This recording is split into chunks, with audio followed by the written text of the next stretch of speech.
Yo chat, yo YouTube, yo family. Wait, yo YouTube, yo chat, yo family. You dig what I'm saying? Back with another reaction. You know what I'm saying? Y'all can see we got Raising Kanan season 4 episode 10. It's just details teased. You know what I'm saying? My boy movie bot. That's why I be getting all my information from movie bot, Mark Dark, and what's that dude name? Top Notch. It's Top Notch something. But if you type in Top Notch Power, it'll pop up. So, with that being said, you dig what I'm saying? Why I keep saying that? We finna get right into it. Make sure y'all like, comment, sub, but y'all go sub to the main channel at Spud G. All my socials, Instagram, everything really Spud G here. So y'all damn, what I was finna go. Oh.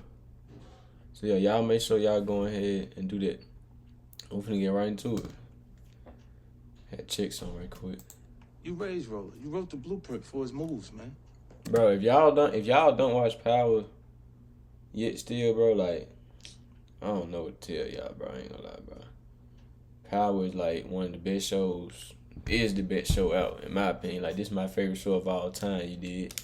Raising Kanan is probably this is like an unpopular opinion, but it's my least favorite. My two favorite is the original Power and Power Book 2 Ghost. Why wouldn't you want to take out the boss? It's the same you did to Breeze. And I, bro. We believe there's an opportunity. A lot of people saying this right here gonna be Breeze right here though. A lot of people saying that Breeze finna come. Talking about the words from Mackay Curtis, who plays the younger version of Kanan Stark. He recently did an interview with the people prior to the final episode of season 4. Let's see. Which will no doubt be explosive. It just come out to my night. Well, by the time this drop, it's gonna be tonight. A couple of deaths, maybe more, and definitely some feisty conversations. If we take a look at the past history in terms of what we got with these feisty conversations, we've had a lot of back and forth from Rock and Lou. They gave us these epic moments from seasons 1 and season 2. Lou back in the game. Season 3 was a complete role reversal. Bro, who y'all think Kanan gonna probably kill? Tina Miller as Rock. That's why I do people think been saying that. episode 10 for season people 4. been saying that he gonna kill Kanan. I mean, what am I saying? People been saying that he gonna kill Rock. Some people been saying he gonna kill Lou. It's like, I don't know, and also bro. Erica Woods, who plays Pop. I don't like Pop, bro. Becomes so integral to the world I don't like Raising Pop, bro. Kanan, and how She they might really take killed an even Crystal, bigger bro. step and influence over Kanan. We're then gonna talk Both about of how them gotta Kanan go, is starting bro. to get closer and closer to Both the character of we them, saw bro. on Power. Again, running through some more quotes from Mackay Curtis. So a lot to unpack from these quotes, and generally just a build-up of the grand finale. They gotta be of in what's the been a Crystal. very I think enjoyable Crystal season Grey. for Raising Kanan, season 4. If you live anywhere here in the bro, red there's circle, no way Pop really killed Crystal, bro. No way she did that, bro. I wish she would never say nothing Now let's about run Rock through a and them couple of neither. these quotes from Mackay Curtis, where he teases that his jaw was on the floor. He teased that he was terrified about one particular scene that's quite big. So the artist mind inside him said he was trying to figure it out. How are we going to do this? Where do I need to be? What places and marks do I need to hit? It's wild, and I'm excited. And I've got a great strong partner in Patina Miller to deal with. So we're going to have some fun. Now that's the first couple of quotes, and Yeah, there are a that's few crazy. more. I'm going to run through them as we run through this breakdown. But in terms of this one, he says episode 10 is jaw-dropping, and there's a particular scene that he really had to get in the zone for. Bro, And I think one of the big if you ask me, I think we finna be left off on the cliffhanger. Whoever this is, they probably ain't gonna show it, or they gonna show him like we ain't gonna know if he pulled the trigger or is not. that we eventually have to see It's is gonna be a Kanan cliffhanger. confronting Rock. At this moment in time, we know he's been told by Snaps and Pop that Rock was the one behind Famous's death. He of course also needs to learn about Crystal, and I'm sure that will happen pretty early on in episode 10. But when he does, we know who he's going to throw the blame towards, and then eventually It's crazy. we need to Rock see him didn't even do confronting nothing this Rock. time though. I think there's going to be a few hurdles in between. See, There's bro, gonna I be ain't this gonna lie. feisty exchange. That's what people gotta realize in life too, though. Like Rock, for an example, like once all you do is lie and you done effed up so many times, bro. People gonna get to where like Kanan's situation. They gonna blame everything on you, bro. Like even if you telling the truth, you lie so much, they ain't nobody gonna believe you, bro. So what's the point of lying all the time, bro? And I understand Rock was trying to protect Kanan, but it's just a lesson learned, bro. Like really, in shows and movies or whatever, or even songs, if you listening to the lyrics, like if you really paying attention, you'll learn some stuff, bro. Especially in these movies and stuff, bro. Like that's just a prime example, bro. When all you do is lie, all you do is try to, you know what I'm saying, word. Like when you are telling the truth, and like your life on the line, and you need people to believe you. Ain't nobody gonna believe you, bro. Nobody, ain't nobody gonna believe you. So you know what I'm saying? Y'all just stop the line, bro. Just be honest, keep it a buck, keep it 100, and yeah, bro. Let that line shit go, bro. Cause line ain't gonna do nothing but fuck you up in the future. So yeah, we gotta let that line stuff go, bro. And just be honest, keep it a buck. You did what I'm saying? I ain't gonna pause no more, y'all. We just 2 minutes in, and I done did all that pause. Rock.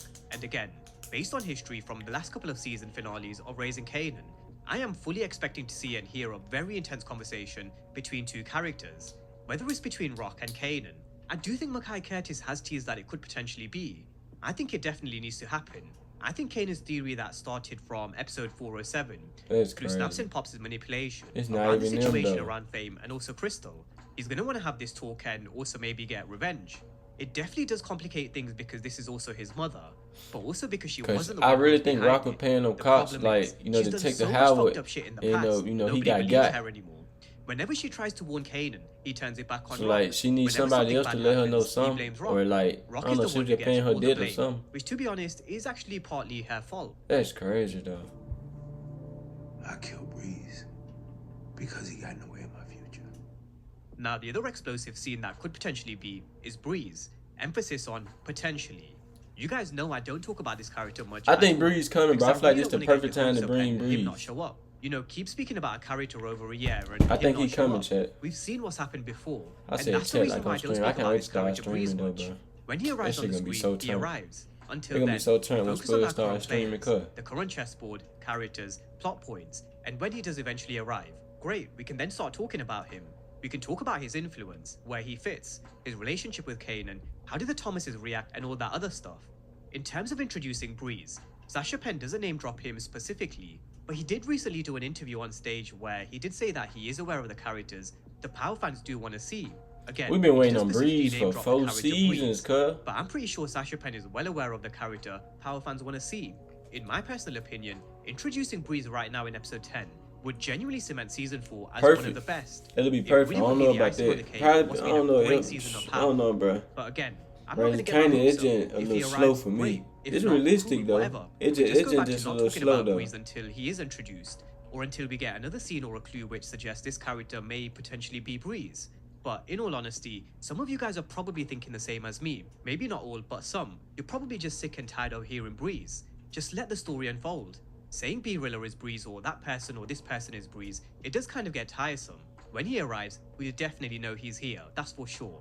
However, I actually do think the two perfect characters to introduce such a character is actually Snaps and Pop.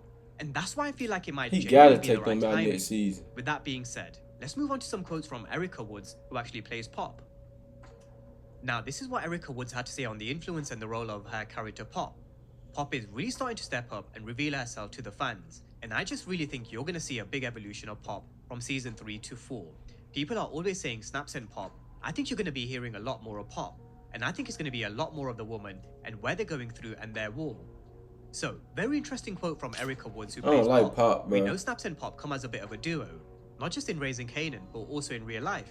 I heard about that. I heard they're a couple in real life too. Earlier in the week, Snaps and Pop are also married in real life. It's why their chemistry is so great on screen. However, she does mention that we are going to start to hear Pop. That nigga look a little old. So maybe look a little too old for Pop. Don't know what I'm between her and Rock. Now, eventually, I do think Snaps and Pop are going to have to pay for what they've done. That nigga a sugar daddy, ain't? I personally don't think it's going to happen that quick. We do know Raising Kanan like to take their time and let things simmer for a while. They like to be patient with their storytelling, and I think this one's going to be no different. I think this will probably rumble on into season 5, and at some point, that's when Kanan will eventually discover the truth. But we do have to say, from their introduction from back in season 3, from the comfort of their back of their restaurant, Snaps and Pop have become two very big players in the world of Raising Kanan. Their power, influence, respect, how people fear them, how they've got everyone on strings, their connections from the players in the streets to within law enforcement, their involvement in Famous's death, players in the streets to within law enforcement, their involvement in Famous's death, Crystal's death, and also manipulating Kanan against Rock. They are very much in control and main players of Raising Kanan, which is why I wouldn't be surprised if Breeze genuinely is introduced. Why not have Snaps and Pop introduce Breeze into the story? So that's just a thought. Whether it plays out that way in the future, who knows? But they really are going to be integral to the storyline in episode 10, and also in season 5, that's for sure. But moving on to the next quote of Kanan eventually getting closer to the Kanan that we eventually saw on Power. Kanan's story is going to continue to build. That's what raising Kanan is. What you saw this person as in the original show, Power, we're going to reverse engineer that. And everything that he goes through, every experience, every person he comes in contact with, kind of helps keep Bro, that it's story crazy of how him being raised. Ghost and It's sent getting him to grim, jail it's getting and dark. We're definitely man, going to see Kanan all would of have that been on Kanan top of the that people food have seen in chain the for original real. show. So that's Mackay Curtis on getting one step closer to the character we saw on Power, which was always going to be a very much a gradual process, a long process. It was smart as Like hell he though. said to That Tariq just nigga before taught he Ghost killed you, everything he he's know. never been good. Him and He's Breeze. never been raised that way. Well, now we know exactly how he was raised, how he was manipulated. This and nigga lied to, really cute not just dude. by Rock, but those who he's in business with in season 4. I can't You wait have to till make all the this younger just Kanan go unfold through and we all of these actually tough see like lessons before you get to why the did he character we kill saw on Juke. Power. Because if you genuinely start Kanan in season 1 being a cold-killing, manipulating machine, everyone would say that's not realistic. However, what we're seeing Kanan go through, being lied to, losing loved ones, going through pain, Yeah, I think they're gonna be trials and crystal tribulations, gray. Are you really gonna miss this? We do Yeah. this training. There's gonna for sure be crystal shit. eventually going to make him who he was on Power. I think Sasha Penn will be well aware of the character we know from Power. Bro, do and y'all where they need to mess with take like him. how they used to He's dress made back a lot in of the gap? references to fan comments. He'll be aware of a lot of the conversations from Power. I think with the world that we live in now, which is dominated so much by social media, you get to gauge the audience and the Power fans' perspectives, opinions, and thoughts in real time. But Sasha Penn has been someone who seems like he hasn't let that influence much of his decision making. He knows what he wants in terms of telling each story for each character. I'm sure he may have had to change a few bits along the way, but I'm sure he knows where he wants to take it, and you can definitely see it in the writing. The care that they've taken in building these characters. I mean, it really is hard to make you care for characters in a prequel show when you know what happens in the original. But just take a look at how everybody loves Marvin. Look at the different spin they put on Duke. But what we now see Kanan going through with Snaps and Pop, two of the biggest players on raising They Kanan, gotta go. that's just going to push him one step further to becoming the Kanan we know from Power. But that's a breakdown of some quotes from Mackay Curtis and that's Erica it. Woods. How Snaps and Pop Yeah, have bro. become really integral. Bro, y'all let me know how y'all feel about this, bro. Like, who y'all think gonna end up getting taken out, you know what I'm saying, for the season finale or whatnot. Let me know how y'all feel about Raising Kanan in general. What's y'all favorite book? What's y'all favorite Power? The original Power, book 2, 3, or 4. You know what I'm saying? Y'all just, you know what I'm saying? Comment down below. Y'all just talk to me, you know. I respond to all the comments. Feel me? Yeah, make sure y'all like, comment, sub up. So to the main channel, Spud G. All social Spud G, as a matter of fact. And yeah, I'm gonna catch y'all in the next one.